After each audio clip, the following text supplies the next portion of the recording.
السلام علیکم ورحمۃ اللہ وبرکاتہ۔ وعلیکم السلام ورحمۃ اللہ وبرکاتہ۔ مولوی صاحب آپ کہاں سے آئے ہیں؟ السلام علیکم حضور، خاکسہ کا نام غالب ناصر ہے اور میں جماعتی زلون سے تعلق ہے۔ آپ تو پہلے ہی دبلے پتلے ہیں، بارش میں گھل نہ جائیں کہیں۔ نہیں؟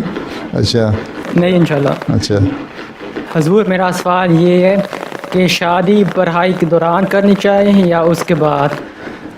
اگر تو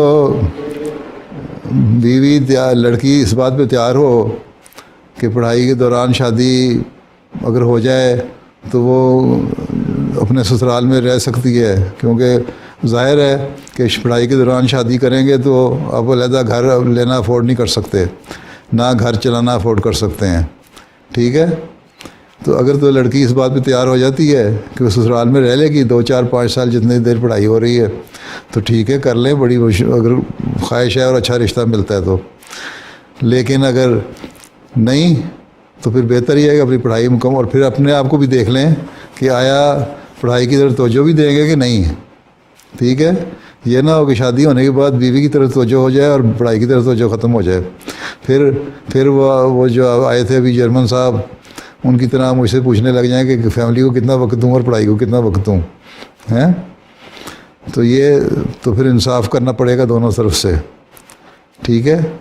اس لیے جامعہ کے جو لڑکے ہیں ان کو میں کہتا ہوں 5 سال تک تمہیں اجازت نہیں میں دوں گا شادی کی۔ جب 5ویں سال میں جاؤ گے 1 سال باقی رہ جائے گا نا پڑھائی ختم کرنے کا، پھر میں شادی کی اجازت دے دیتا ہوں عموماً، سوائے جو اللہ ماشاء اللہ کوئی ایکسیپشن کیس ہو تو اور بات ہے۔